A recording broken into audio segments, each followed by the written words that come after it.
সবাইকে শুভ সন্ধ্যা। আজকে সন্ধ্যায় ফ্যামিলি নিয়ে মুড়ি মাখা খেতে চাইছি।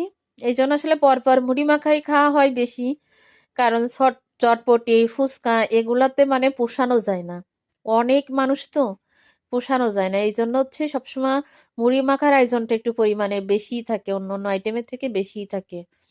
তো আজকে মুড়ি মাখার জন্য আমি পেঁয়াজু বেগুনি আলুর চপ বানাচ্ছি। বেগুনিগুলা কিন্তু একদম বেগুন একদম ছোট ছোট, এই জন্য বেগুনিগুলাও কিন্তু ছোট ছোট হয়েছে।